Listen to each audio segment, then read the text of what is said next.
ग्रामपंचायतीच्या जागेत शिवरायांचा पुतळा अनधिकृतपणे बसवल्याप्रकरणी तिघांविरुद्ध गुन्हा। धानोरा महासिद्ध येथील घटना।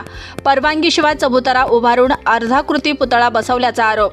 पोलिसांकडून सीसीटीव्ही व तांत्रिक पुरावे तपासण्यास सुरुवात।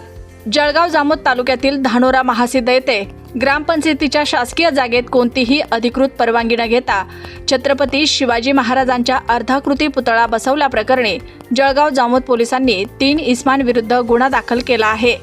या घटनेमुळे परिसरात चर्चेला उधाण आलं असून कायदा व सुव्यवस्था अबाधित राखण्यासाठी पोलिसांकडून आवश्यक प्रतिबंधात्मक उपाययोजना करण्यात येत आहेत।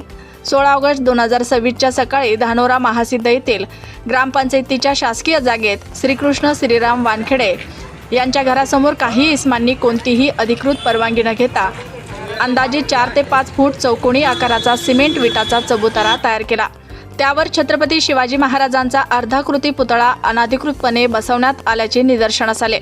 या प्रकरणी ग्रामपंचायत कर्मचारी राजेश त्र्यंबक व्यवहारे वय वर्ष 51 यांनी जळगाव जामोद पोलीस ठाण्यात फिर्याद दिली। त्यांच्या फिर्यादीवरून कायमी गुन्हा क्रमांक 525/2026 अन्वये BNS कलम 329(3), 223(3), 5 तसेच महाराष्ट्र पुतळ्यांच्या पावित्र्यभंगास प्रतिबंध अधिनियम 1997 मधील कलम 52(1), 53 अंतर्गत गुन्हा दाखल करण्यात आला आहे। या प्रकरणात पोलिसांनी दिगंबर शालिग्राम हिवरकर वय वर्ष 39, सुनील सुरेश कुवारे वय वर्ष 28 आणि संदीप साहेबराव खुपासे वय वर्ष 42 सर्व राहणार धानोरा महासिद्ध यांच्या विरुद्ध गुन्हा दाखल केला आहे।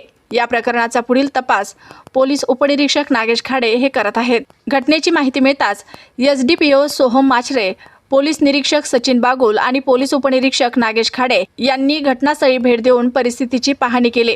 घटनेच्या पार्श्वभूमीवर परिसरात कोणताही अनुचित प्रकार घडू नये तसेच कायदा व सुव्यवस्था अबाधित राहावी यासाठी ठाणेदार सचिन बागुल यांच्या मार्गदर्शनात चोख पोलीस बंदोबस्त तैनात करण्यात आला होता।